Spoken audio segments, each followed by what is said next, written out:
Good afternoon, Facebook family and friends. It is Dr. Dawn, Chicago's own board certified OBGYN.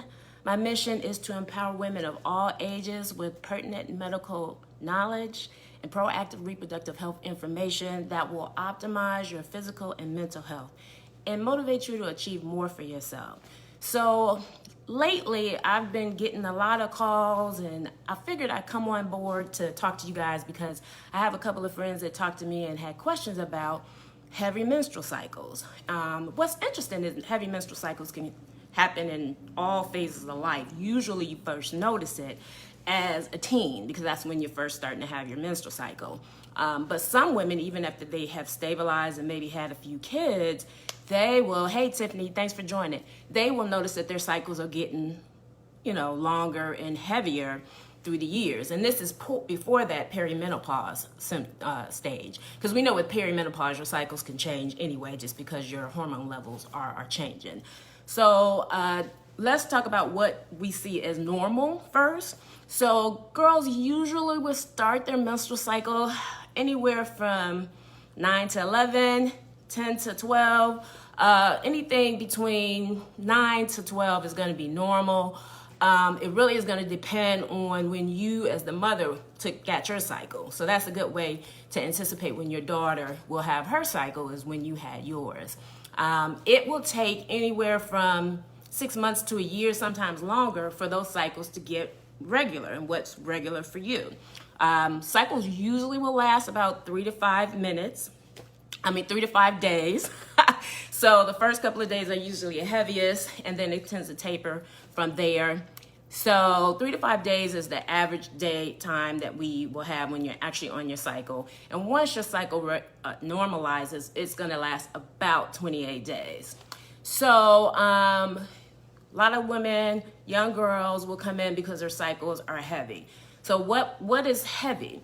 Well, heavy could be when you have to change your pad or your tampon 1 or 2 times every hour. So that means it's completely soaked and you're doing it more than 2 times an hour. That's heavy bleeding.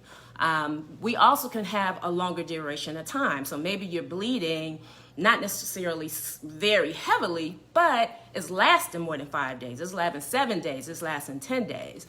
So the main problem we see with that is if you have these cycles that are heavy and are lasting a long time, you're at a high risk for anemia. So low blood count is what we're talking about. Hey, Dr. Wilson, Dr. Steve, thanks for joining me. So why is being anemic really a problem?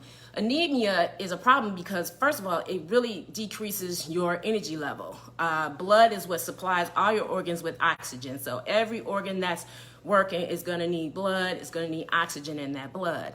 So if you have less oxygen available for these organs, they're not going to work as well. Hey, Gerald, thanks for joining me. So the main thing that we're looking at is the brain. We're looking at the heart. We're looking at the lungs. All these things need to work as well as they can for you to work and be able to interact and deal with family and go to work and things like that. That's why when women come in and they're anemic, they usually just have no energy. They can't finish projects. It can also manifest itself as anxiety, depression, not really wanting to do much. All those things can be a result of anemia, which is something that we as gynecologists will see a fair amount.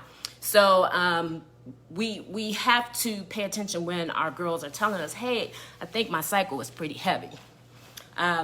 So now what are the things that we'll see?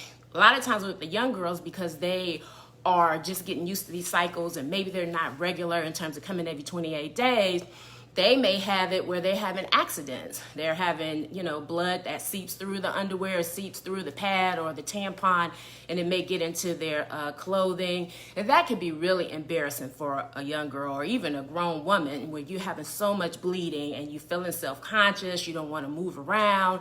Let's say we're at school, we don't want to get out of, our chair, or we don't want to go to recess or go to the cafeteria because we know we had an accident. So it can be really traumatic for people who have to deal with this heavy bleeding, young girls and people at work, all the same. So when you're coming in to see your physician, let's say you've had a couple of cycles where you're having heavy bleeding, you really feel it getting fatigued, you're coming in, and we're going to have to do history taken, and we're going to have to kind of see with lab values and things what's going on, because we need to make sure that there's not an underlying medical condition or structural condition that's causing this. So when I have, especially my younger girls that come in, there's certain testing that we'll do. We're going to absolutely get a hemoglobin level. We're going to check your thyroid, because your thyroid, it kind of regulates your body metabolism. So if it's too high, if it's too low, you can have heavier cycles. But because young girls come in and they haven't had cycles, sometimes they have an underlying medical problem that we didn't know about. So you can have a blood disorder. You can have really irregular cycles, so that you skip a month, skip a month, and then when you do have a cycle, you're bleeding for 2 weeks. So that's called anovulation. You can have a problem with the actual blood cells themselves. Your body naturally will form a clot and help you not to bleed out when you do have a cut. So you can actually have problems with those clotting factors that the body makes. So there are a lot of different things that we as physicians are going to kind of look at and evaluate to kind of see what is causing the problem. Now, when our ladies are coming in and they're a little older, let's say they're in their 20s or 30s or 40s, hey, Kyron, thanks for joining me. These ladies, we're sometimes looking for structural problems, because we can assume that they've been evaluated in the beginning of their reproductive time. So if they're coming in 30 or 40, me as a physician, as a GYN, I'm looking more for structural reasons. So you might have a polyp. You might have fibroids. Fibroids can give you a lot of irregular bleeding. You might have what we call as adenomyosis. So adenomyosis is where the actual muscles of the uterus can have abnormalities in it, and they can cause you to have irregular or heavy bleeding. So in the beginning, we're looking for medical problems. Middle-aged women, or 30s or 40s, we're looking at structural and medical problems. So we're going to do testing for that. We're going to do a physical exam. We're probably going to do a pap smear, maybe not necessarily for the younger girls, because you have to be a certain age to even need that. For someone coming in and they're in their 30s, 40s, we're going to do a pap smear. And plus or minus what's happening, we might do what's called an endometrial biopsy, where we actually look at that tissue and we want to see, basically, is this precancerous or cancerous cell, and if that is why you're having irregular bleeding. So once we do all that, we do those assessments, we do our exam, we do our medical history, plus or minus, we may do a ultrasound. So again, for our young girls, we might not need an ultrasound, because we may be able to kind of figure out, oh, maybe her cycle's just not regulated yet, or oh, maybe she's got this bleeding disorder that we need to kind of correct with medicines. So you might not need a pelvic ultrasound.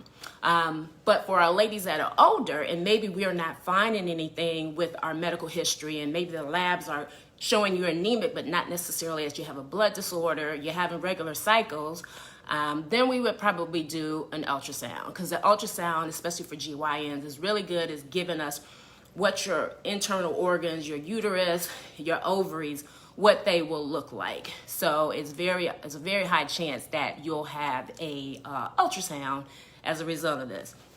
So the big question is, okay, doc, what are we going to do about it? It's cool that you did all this, history taken, and you can tell me I have X, Y, and Z. I need to know what to do so that when I go to work or I'm at school, I'm not having an accident all day, because that's the reason that I came here. So depending on what the issue is going to let us know what we're going to need to do for you. The first thing we probably will do, more than likely, as a young person, your hormones are a little bit out of whack. So we will give you hormones to help you get back on track. So I tell ladies all the time, there are more than one reason to use what we call oral contraceptive pills, birth control pills. Birth control pills, actually, they're very good if you take them as you're supposed to at helping you not to get pregnant, but they are also excellent at helping to regulate your cycle. If you have heavy bleeding, it can decrease the amount of bleeding. It can decrease the days of bleeding. So if you have 7 to 10 days that you are normally having, it can cut that down in half. And it also will cut down the amount of bleeding that you have during that time. So I have a lot of ladies that we've started on birth control pills just because they had heavy cycles. We really didn't have a big medical problem that we could find. They just happen to have heavy cycles. A lot of my ladies in the beginning, when they're younger, we'll put them on the birth control pills for maybe 3 to 4 months, take them off, and they're okay. Some of them will stay on because they like it. They like to have that cycle that's regular. With the birth control pills, you know exactly what day that menstrual cycle is going to start. So a lot of ladies like that. Hey, Darren, how you doing? Thanks for joining. So we may put you on birth control pills. Now, in the birth control pill, you have estrogen and you have progesterone, right? And you have it at a certain ratio so that you don't ovulate. And when you have a cycle on your menstrual cycle, on birth control pills, it's actually because we've manipulated those hormones in the actual pill. So depending on the person, maybe they have a lot of nausea, maybe they have really bad breast tenderness, we may just give you progesterone and just give it to you certain days of the month, and that can help you regulate your cycle and help have less bleeding.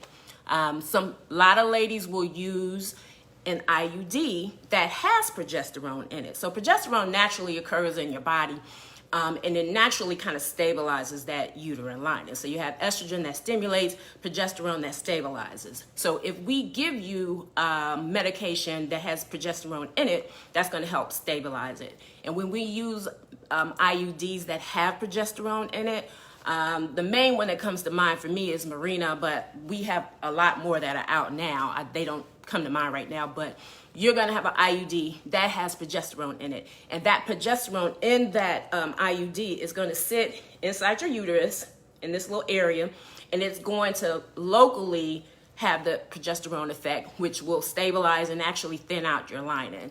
So a lot of times, if people are not tolerating oral birth control pills, we'll put in an IUD that has progesterone in it, because that will do the same thing. You will still have your cycle, but you'll have less bleeding with it, less days of bleeding. And again, the other thing with the IUD is it's the contraception. So you are decreasing your chance of getting pregnant when you're not planning for it, and you can regulate your menstrual cycle that way.